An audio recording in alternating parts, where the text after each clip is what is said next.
Which ping putter is right for you? And how do you know where to start when picking a new putter? Today we're going to be running through the whole ping fitting method and different putter models to find out. So when it comes to picking a putter, there's obviously a massive array of options here. How would a consumer even know where to start? From a putter fitting, one of the things we will do, we'll use an iPod or an iPod Touch. We've got an app on here called iPing 2, and it goes onto a cradle, a little bit like this. And what that does, that will look at your putting stroke, looks at how your putter head rotates, and looks at your impact angle. From a head shape point of view, people's eyes for some sort of model. So, you know, you've got three categories, if you like. You've got a bladed head, you've got a mid-mallet, and you've got a mallet. It's down to the golfer and what it looks like to the eye and the alignment aid. A lot of them have different alignment aids. So do they like something with frames the ball a little bit, or do they want something with just one line? There's quite a lot of different options. Do you find people are good at actually picking out what works for them? Because I sometimes think people pick something up and think, oh, that looks really nice, but then put it down and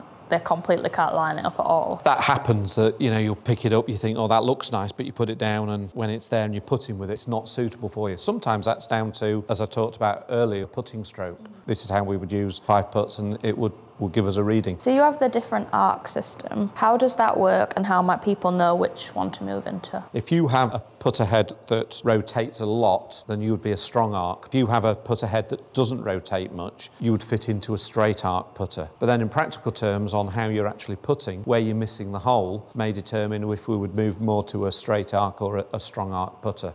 So if you were missing a little bit to the left on the putts, we may move to a strong arc putter. If you were missing to the right, could move to more of a straight arc type. The starting point really is the iPing app. Should I have a go then and see what it tells me? Absolutely. So what data is this picking up right now? So what this is doing, it's looking at your putting consistency, so how consistent you are with your putting, and it gives measurements. So it's looking at lie angle, it's looking at loft, it's looking at stroke, so as I said earlier about how much the putter head is rotating, and then it's also looking at impact angle, and this then gives us a stroke type. Whereas I talked earlier about either a strong arc or a straight arc, the middle one is the slight arc, and this is where you're fitting into. So as you see on the screen, you've got a closing angle there of 4.1 degrees, which gives you a putting handicap of plus 2.7.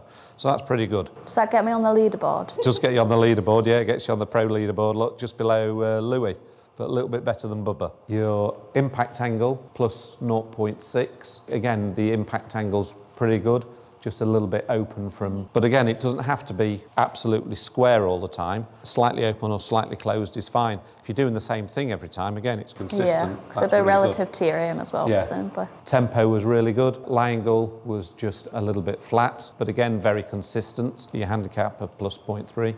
And then the only one that was probably needs a little bit of work was shaft lean, so how the loft of the putter is at impact. So sometimes you have had your hands a little bit further forward than at other times. So what that's telling us, lie angle being orange, loft being 4 degrees, so a little bit more loft, because as I say, you have your hands a little bit further forward. And stroke type, again, slight arc. So then there's a number of different putter heads that you could use that would fit into that. So again, it's very much down to what suits your eye. So we started with that bladed version, but if you prefer something like a mallet type, then possibly something like this, the Oslo H would be an option for you. It's quite nice as well because it has the same bend as that blade, which I think sits nicely. Yeah.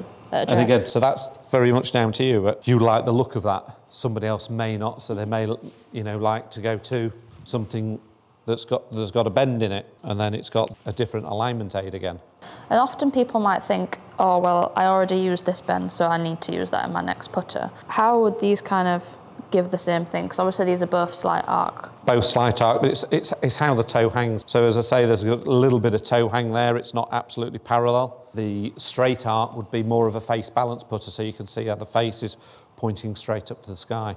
And with that one will have a little bit of toe hang as well. So it shows kind of the value of fitting there, because I think a lot of people would think, oh, well, I've always used this one type, so I must stick to that. But it's not necessarily the case, because different hosels can give you different levels of toe hang. Exactly. So we've figured out what arc I need. We've decided we can have a visual preference on club head. But what about kind of the length of the club and also maybe the grip? Similar to our colour code system, we would look at your height and your arm length, and then we would tap that into the app, and that then gives us a static length. But then how you set up to the ball, you know, your putting stance, are you a neutral, or do you crouch a little bit, or do you stand quite upright? What we're really looking for is to put you in a position that's going to enable you to deliver a good putting stroke. And that's normally with your eyes over the ball. You don't want the eyes sort of a long way inside the line, because then you can't see the line of the putt. So the length really would, the right length putter gets your eyes sort of over the ball there. So this is 32 inches and a half. So how would you go about testing and seeing if it needs to be longer or short? So this is where if you set up to the ball, and so we would look at where your eye line is.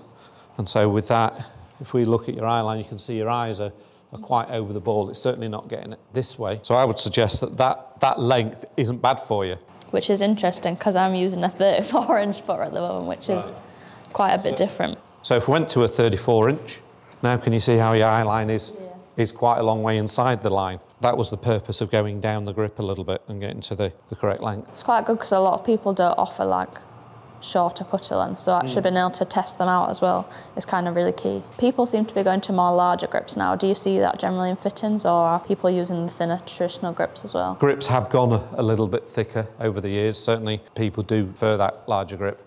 A lot of that is people want to try and take the hands out of the grip and sort of move from the shoulders more. What feels comfortable in the hand, so we do offer various different grips that try you with, so you can see which one feels the best. Do you get the ping man on all of them though? That's what I want to know. Most of our grips do have the ping man on there, yeah.